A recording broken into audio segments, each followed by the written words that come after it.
Well, good morning, everyone out there and wherever you are. Make sure you share it. Make sure you like it. I am guessing with a 100% probability rate that most people did not get the notification or you are still sleeping. So those of you that are watching, good morning, Rosa. Let me know that you are watching. Make sure you share it. Tag some people. Good morning, Dawn, Xavier, Sharon. So let me know when y'all hop on. What announcements do we have? We're right in the middle of women's conference. Basically started last night and tonight, Friday night, Saturday morning, Sunday morning with Reverend Melissa Sinzi. Pastor Vicky started it off last night. Good morning, Dylan, Nikwa. Good to see y'all. And it will continue on. So ladies, y'all come tonight and tomorrow night and Saturday morning for breakfast and have a good time. What else do we have? I need to download it. We have outreach. Outreach on the 19th, right? Yes. Next department outreach is the 19th. We have, what do we have this Saturday? Just the latest thing. Is there nursing home or soul winning? Nursing home. Nursing home ministry this Saturday at 8:30 here at the church. Y'all can meet here. We have baptisms this Sunday. You can still sign up for that if you need to sign up. Do you have that slide? Good morning, Cheryl. There you go. So if you need to sign up, you can email Pastor Mallory right there, mstacy@citcdallas.org. You can scan that QR code or text baptism to 972-945-0265.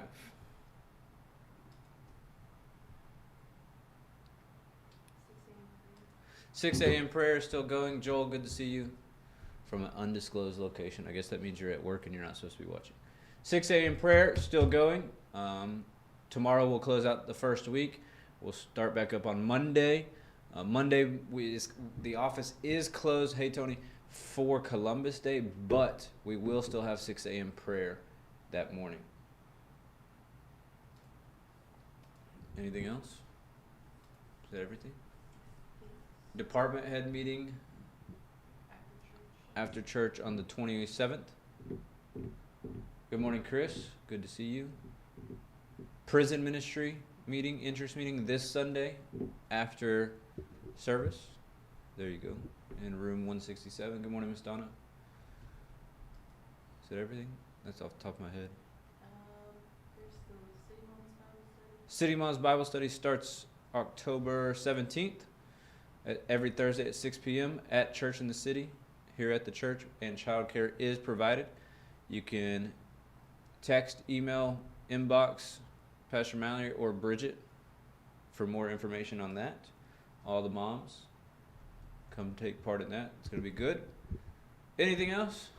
Is that everything? I think that's all I have. Oh, praise the Lord. All right, thank you guys so much for joining us today. No, I'm just kidding. We're like right there at the finish line of our Healing Truth series. We've got today 1 and 2 more to close it out. Let me make sure. Yeah, Yep, 2 more to close it out. So, we will be done very, very soon. If you have any questions about healing, about any of the things we've gone over, please put them in today, send them in today, and would like to do a lot of it next week, possibly, or I'll have one more week after the last one just about questions if there's enough come in. And so please send them in. You can email them to me, you can text them to me, you can Facebook them to me, you can put them in the comments, and if there's enough, we won't answer them today. We'll just use them. We'll close out the end of the month with just questions and answers on that. So today we're talking about the dead raised. It's one of the commands to us: go lay hands on the sick, raise the dead, cast out or heal lepers. All of that stuff is a command to us. So if it's a command to us, then it should take some time to study. We should study it out and see what's there. So that's what we're going to do today, and I hope you join me on this journey. So let's start in 1 Kings 17. And Becca, every once in a while, like every 5 to 10 minutes, if you'll just type, have any questions about healing, put it in the comments. 1 Kings 17, we'll start in verse 17. Now it happened after these things that the son of the woman who owned the house became sick, and his sickness was so serious that there was no breath left in him. So she said to Elijah, "What have I to do with you, O man of God? Have you come to bring my sins to my remembrance and kill my son?" And he said to her, "Give me your son." So he took him out of her arms and carried him to the upper room where he was staying and laid him on his own bed. Then he cried out to the Lord and said, "O Lord my God, have you also brought tragedy on the widow with whom I lodged by killing her son?" And he stretched himself out on the child 3 times. So he laid on top of the child 3 times and cried out to the Lord and said, "O Lord, my God, I pray, let this child's soul come back to him."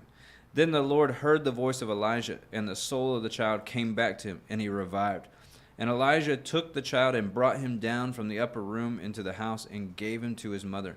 And Elijah said, "See, your son lives." Then the woman said to Elijah, "Now by this I know that you are a man of God, and that the word of the Lord in your mouth is the truth." So if we go over to 2 Kings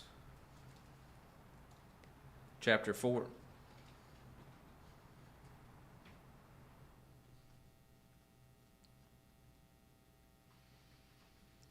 And it happened on one day that he came there, and he turned into the upper room and lay down there. Then he said to Gehazi his servant, "Call the Shunammite woman." When he had called her, she stood before him, and he said to him, "Say now to her, look, you have been concerned for us with all this care. What can I do for you? Do you want me to speak on your behalf to the king or to the commander of the army?" She answered, "I dwell among my own people." So he said to her, "What then is to be done for her?" And Gehazi answered, "Actually, she has no son, and her husband is old." So he said, "Call her." When he had called her, she stood at the doorway. Then he said, "About this time next year you shall embrace a son." And she said, "No, my lord, man of God, do not lie to your maidservant." But the woman conceived and bore a son when the appointed time had come, of which Elisha had told her. And the child grew. And now it happened one day that he went out to his father to the reapers. So he went out to work in the field and said to his father, "My head, my head." So he said to his servant, "Carry him to his mother." When he had taken him and brought him to his mother, he sat on her knees till noon and then died. And she went up and laid him on the bed of the man of God, shut the door upon him, and went out. Then she called to her husband and said, she must have known about the previous incident when Elijah brought the other woman's son back from the dead. Because what did she instantly do? Took the son to the bed. And if you remember the story we just read about Elijah, where was the son? Where did Elijah take the son? To his bed. So she must have known about that story. Because this was Elisha, so this is a completely different time after Elijah had already gone to be with the Lord. Carry him to his mother. When he had taken him, brought him to his mother, sat on his knee till noon, and then died. Verse 21, and she went up and laid him on the bed of the man, shut the door upon him, and went out. She called to her husband and said, "Please send me one of the young men and one of the donkeys that I may run to the man of God and come back." So he said, "Why are you going to him today? It is neither the new moon nor the Sabbath." And she said, "It is well." She already had faith. First of all, she had faith to put him on the bed. She knew, hey, I've heard that another son was raised from the dead on a bed of the man of God. So I know if I can put him on the bed and get the man of God, that my son too will live. And she also said, "It is well." Then she saddled a donkey and said to her servant, "Drive and go forward. Do not slacken the pace for me unless I tell you." As she departed, she went to the man of God at Carmel. So it was when the man of God saw her afar off that he said to his servant Gehazi, "Look, the Shunammite woman. Please run now to meet her and say to her, 'Is it well with you? Is it well with your husband? Is it well with the child?' And she answered, 'It is well.' Now when she came to the man of God at the hill, she caught him by the feet. But Gehazi came near to push her away. But the man of God said, 'Let her alone, for her soul is in deep distress, and the Lord has hidden it from me and has not told me.' She said, 'Did I ask for a son, my Lord?' Did I not say, do not deceive me? Then he said to Gehazi, get yourself ready and take my staff in your hand and be on your way. If you meet anyone, do not greet him. If anyone greets you, do not answer him. But lay my staff on the face of the child. So he already knew what was happening at that point. The other thing you notice is the woman, when the husband asked, she said, it is well. When the man of God's servant asked, she said, it is well. But when she met the man of God, she began to tell him what was going on. You don't share what's going on with everyone. You share with what's going on with the people of faith. The people you know are going to stand in faith. The people that aren't going to back down, that are going to be bold. They're going to declare the word of God. What verse were we on? Verse 30. And the mother said of the child, as the Lord lives and your soul lives, I will not leave you. And so he arose and followed her. Now Gehazi went on ahead of them and laid the staff on the face of the child, but there was neither voice nor hearing. Therefore he went back to meet him and told him, saying, the child has not awakened. When Elisha came in to the house, there was the child laying dead on his bed. He went in, therefore, shut the door behind the two of them, and prayed to the Lord, and went up and lay on the child, and put his mouth on his mouth, and his eyes on his eyes, and his hands on his hands. Whose armor bearer or servant was Elisha? He was Elijah's. He had seen Elijah do this. He knew, hey, if it worked back then, it'll work again. If God did it before, he'll do it now. The word tells us he is the same yesterday, today, and forever. And he stretched himself out on the child, and the flesh of the child became warm. He returned and walked back and forth in the house, and again went up and stretched himself on him. Then the child sneezed 7 times, and the child opened his eyes. This is what I've told you all a bunch, and we say it all the time. But this is where you get revelation of it. We carry life on the inside of us. That's why Elijah and Elisha laid on the children, because we carry life. We carry life on the inside of us. And he called Gehazi and said, call the Shunammite woman. So he called her, and when she came into him, he said, pick up your son. So she went in, fell at his feet, and bowed to the ground. Then she picked him up, and her son went out. 2 Kings 13, verse 20.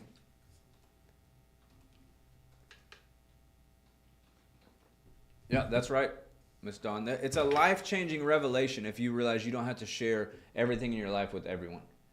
You share it with those that are like-minded in faith, that are in your inner circle.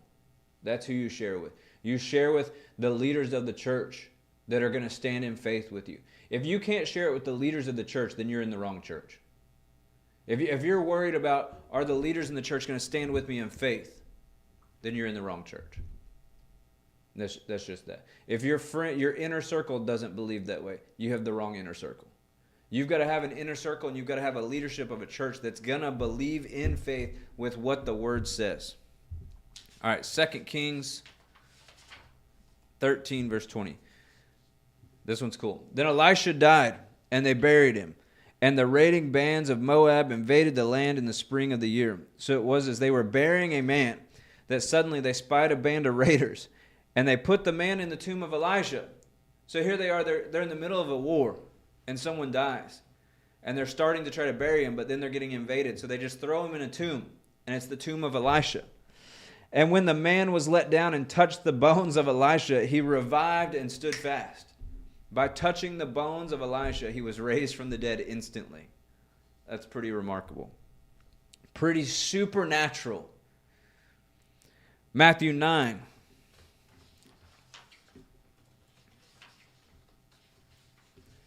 Hey, I know some of y'all have asked questions already in this series, but if you would do me a favor, and I just feel impressed to do this, ask them again, even if I already answered them, because I want to spend that last, what date would that be? The 31st, answering all the questions. So if you can just put them in the comments, that way Becca can jot them down or put them all in a document for me, and we can go through all the questions and spend a whole session on questions and answers. I feel like that's what we're supposed to do. And I feel like there's a lot of people that have questions on healing. So just put those in there. Matthew 9, 18 through 26. Hey, Hector, good to see you. Glad you decided to wake up. Hector was in vacation mode last night. Did y'all see that? He had his palm tree shirt on like he was going on a cruise. People kept calling him Tampa Hector, like he was ready to be in Florida. Matthew 9:18-26. While he spoke these things to him, behold, a ruler came and worshipped him, saying, My daughter has just died, but come and lay your hands on her, and she will live. Again, you see people approaching in faith. And we'll get to them later on.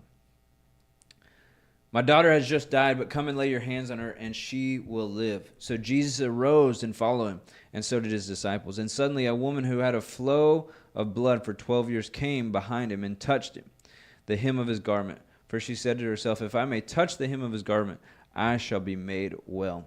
But Jesus turned around, and when he saw her, he said, Be of good cheer, daughter, your faith has made you well. And the woman was made well from that hour. When Jesus came to the ruler's house, so let's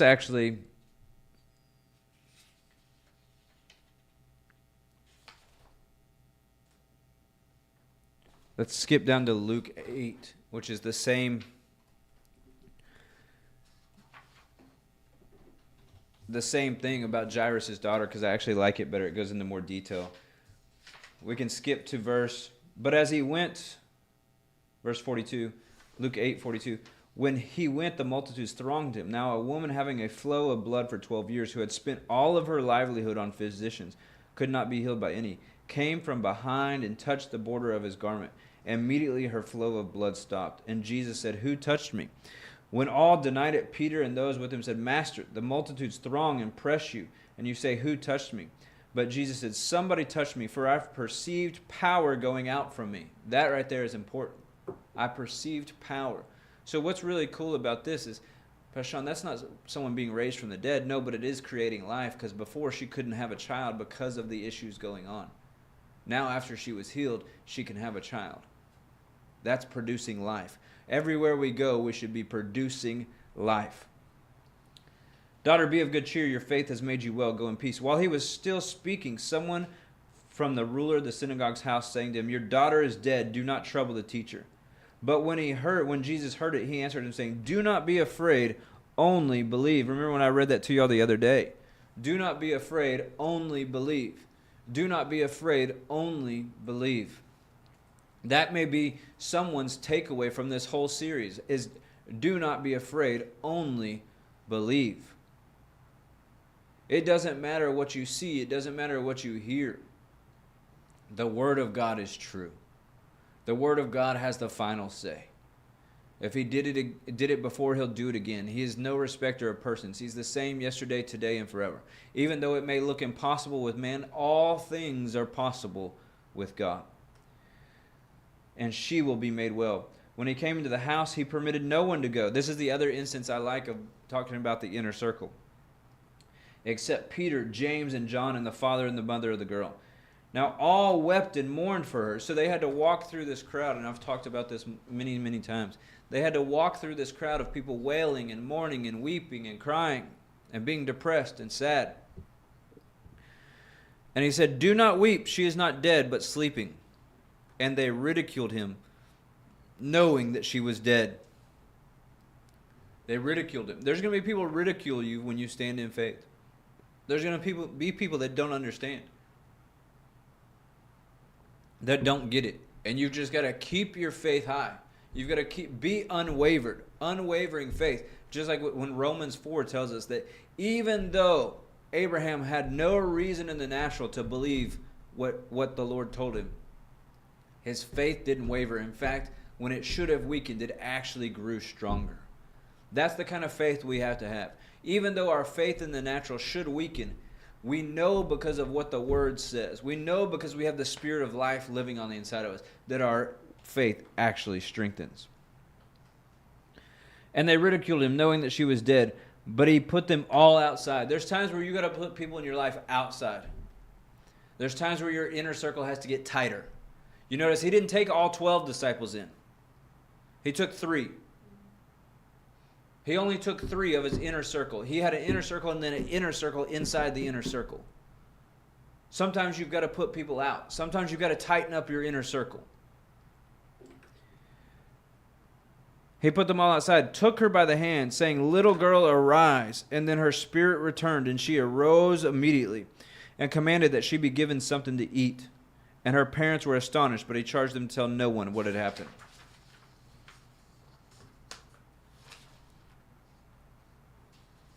So let's go to Matthew 10, 1 through 8.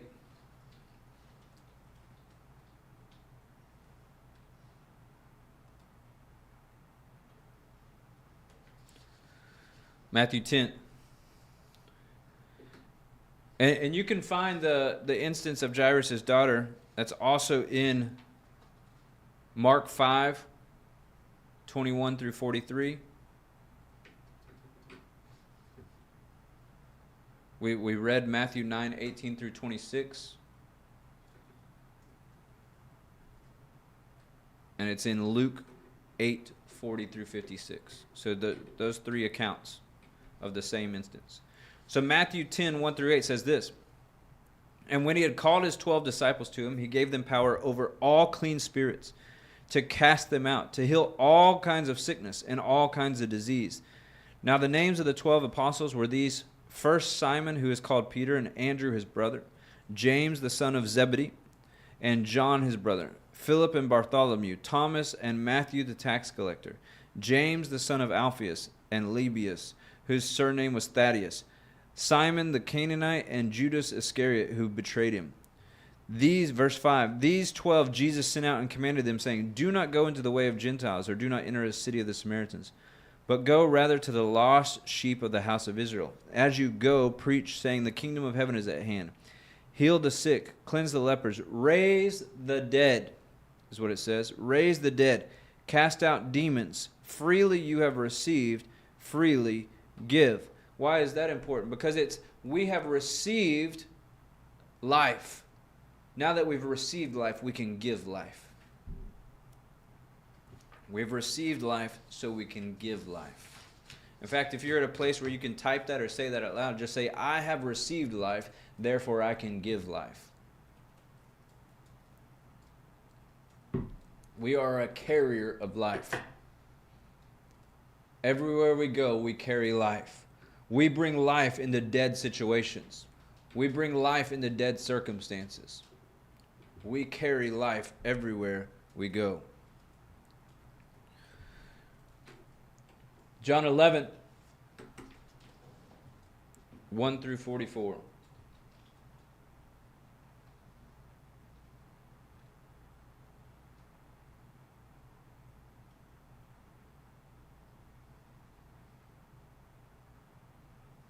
John 11, 1 through 44.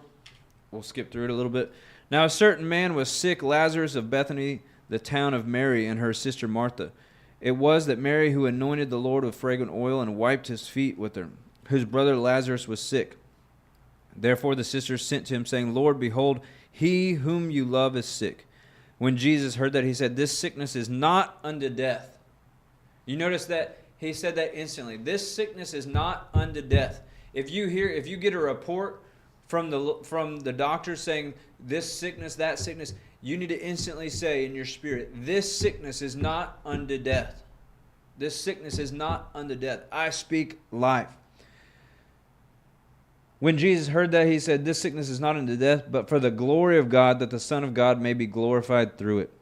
Now Jesus loved Martha and her sister and Lazarus. So when he heard that he was sick, he stayed 2 more days in the place where he was. Then after this, he said to his disciples, let's go to Judea again. The disciples said to him, Rabbi, lately the Jews sought to stone you, and you are going there again? Jesus answered, are there not 12 hours in the day? If anyone walks in the day, he does not stumble, because he sees the light of this world. But if one walks in the night, he stumbles, because the light is not in him. These things he said, and after that he said unto them, our friend Lazarus sleeps, but I go that I may wake him up. Then his disciples said, Lord, if he sleeps, he will get well. However, Jesus spoke of his death, but they thought that he was speaking about taking a rest in sleep. Then Jesus said to them plainly, Lazarus is dead, and I'm glad for your sakes that I was not there, that you may believe. Nevertheless, let us go unto him. Then Thomas, who is called the twin, or the doubter, said to his fellow disciples, let us also go that we may die with him. Thanks for your faith, Thomas. Verse 17, so then Jesus came he found that he had already been in the tomb for 4 days. Now Bethany was near Jerusalem, about 2 miles. And many of the Jews had joined the women around Martha and Mary to comfort them concerning their brother. So here you go, a bunch of depressed, mourning people again. Then Martha, as soon as she heard Jesus was coming, went and met him, but Mary was sitting in the house. Now Martha said to Jesus, Lord, if you had been here, my brother would not have died. But even now I know that whatever you ask of God, God will give you. Jesus said to her, your brother will rise again. Did he ever speak doubt? No, he kept speaking faith. Martha said to him, I know that he will rise again in the resurrection at the last day. Jesus said to her, I am the resurrection. I am the life. He who believes in me, though he may die, he shall live. And whoever lives and believes in me shall never die. Do you believe this? She said to him, yes, Lord, I believe that you are the Christ, the Son of God, who is to come into the world. And when she had said these things, she went her way and secretly called Mary, her sister, saying, the teacher is come and is calling for you. As soon as she heard that, she arose quickly and came to him. Now Jesus had not yet come into the town, but was in the place where Martha had met him. Then the Jews who were with her in the house and comforted her, when they saw Mary, rose up quickly and went out, followed her, saying, she is going to the tomb to weep there. Then when Mary came where Jesus was and saw him, she fell down at his feet, saying to him, Lord, if you had been there, my brother would not have died. Therefore, when Jesus saw her weeping, and the Jews who came with her weeping, he groaned in the spirit. He groaned in the spirit and was troubled, and said, where have you laid him? They said to him, Lord, come and see. Jesus wept. Then the Jews said, see how he loved him. And some of them said, could not this man who opened the eyes of the blind also have kept this man from dying? Then again, Jesus groaned in himself. You could see he was getting annoyed. He was getting annoyed with the unbelief. Came to the tomb. It was a cave, and the stone lay against it. Jesus said, take away the stone. Martha, the sister of him who was dead, said to him, Lord, by this time there is a stench. Lord, you can't roll the stone away. You can't heal him, even though that's what I asked you to do. You can't raise him from the dead, even though that's what I begged you to do, because he stinks. Sometimes you're going to encounter some things with faith that stink. I was actually talking to Elder Barber this morning about some stuff on the mission field. There's times where you encounter smells like you've never encountered before. There's a smell of death. If I'm having to have faith to raise someone from the dead, there's a smell of death that I may have to overcome sometimes. Anyways. Jesus said to her, and you can tell by his response that he's getting a little perturbed. Did I not say to you that if you would believe, you would see the glory of God? Then they took away the stone from the place where the dead man was lying. And Jesus lifted his eyes and said, Father, I thank you that you have heard me, and I know that you always hear me. But because of these people who were standing by, I said this, that they may believe that you sent me. Now, when he had said these things, he cried out with a loud voice, Lazarus, come forth. And he who had died came out, bound hand and foot with grave clothes, and his face wrapped with a cloth. Jesus said to them, loose him and let him go. So you see there the raising of Lazarus. Jeff, good to see you this morning. Let's go to Luke 7. A few more instances. Luke 7, 11 through 15. Now it happened the day this one's pretty bold. I would love to see someone do this. The day after, he went into a city called Nain, and many of his disciples went with him, and a large crowd. And when he came near the gate of the city, behold, a dead man was being carried out, the only son of his mother, and she was a widow. She had no one. And a large crowd from the city was with her. When the Lord saw her, he had compassion on her, and said to her, do not weep. Then he came and touched the open coffin. And those who carried him stood still. And he said, young man, I say to you, arise. So he who was dead sat up and began to speak. And he presented him to his mother. Can you imagine that? Can you imagine as the pallbearers are carrying the casket to the graveside, Jesus coming and saying, little boy, arise. Young man, arise. And the boy sits up. and starts speaking and gets out of the casket. That's what we've been called to do. We've been called to be in faith. We've been called to be bold. We've been commanded to raise the dead. Acts 9, 36 through 42.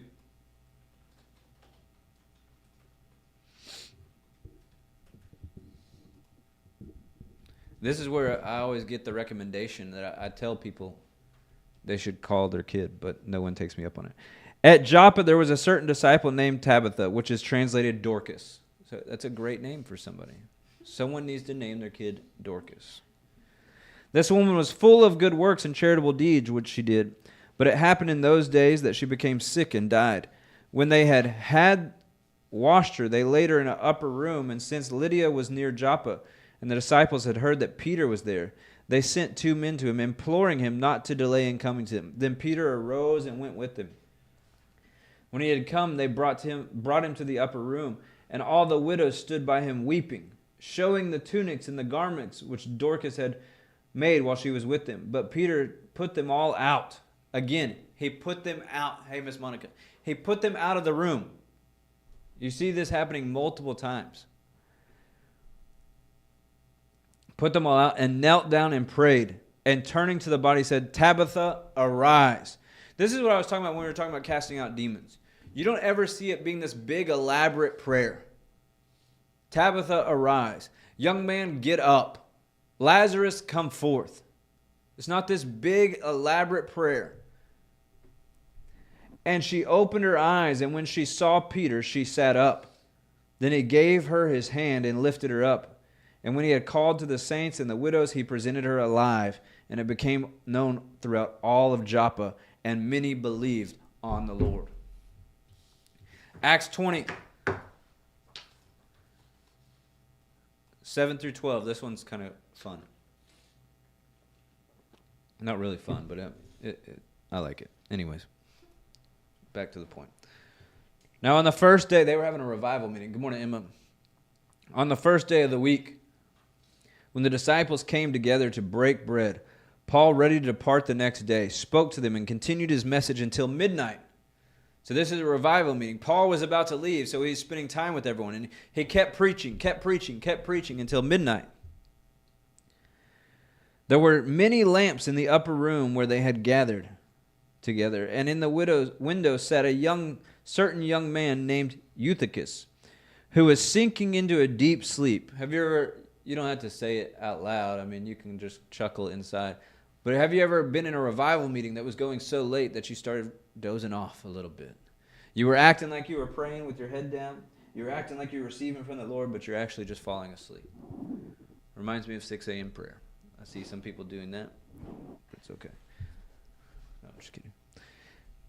He was overcome by sleep, and as Paul continued speaking, he fell down from the 3rd-story window and was taken up dead. Taken up dead. I know of at least 2 people that have had people die in their services. And I know of at least 2 incidences where people have been raised from the dead in services, including one that happened here at Church in the City a couple years ago, 2-3 years ago. Taken up from dead. But Paul went down, fell on him, and embracing him said, "Do not trouble yourselves, for life is in him." Now when he had come up, he had broken bread and eaten and talked a long while. They continued the meeting.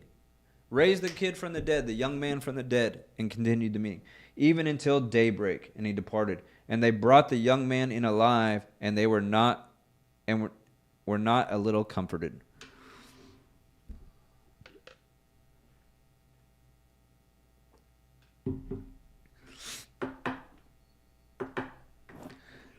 Proverbs 10:11.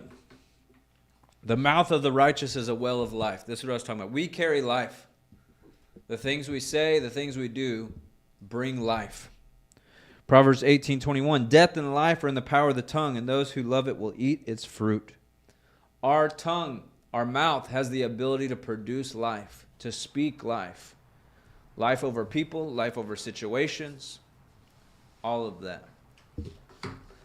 So the last thing I'll kind of touch on this area is I kind of touched on the gifts of the Spirit at various times through this series. But if you're raising someone from the dead, there's multiple gifts of the Spirit in operation there.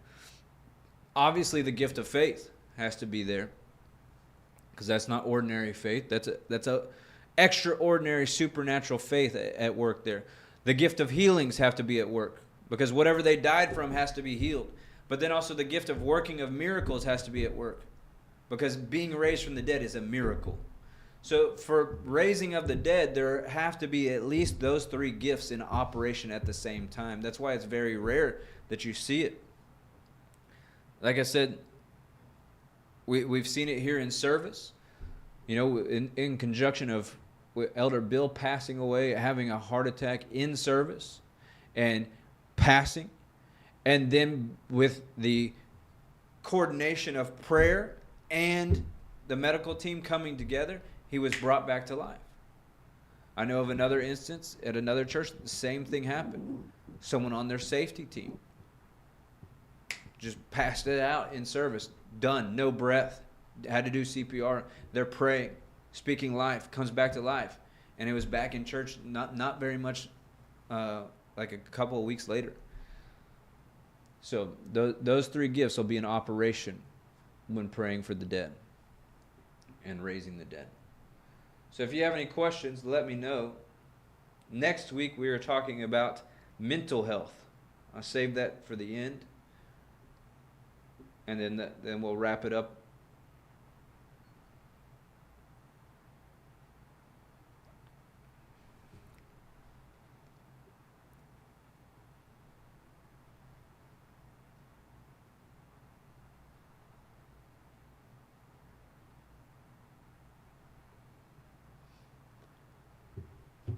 Any questions or comments, let me know. We're going to talk about mental health, then we'll be talking about, to wrap it up, we'll be talking about victory over sickness and death.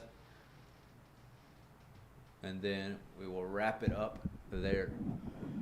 So, love you guys. Thank you so much for hanging out with me and tuning in. Don't miss next week. Mental health, that's one we get a lot of questions about usually. I know someone a couple weeks ago asked when I was going to be doing it on mental health.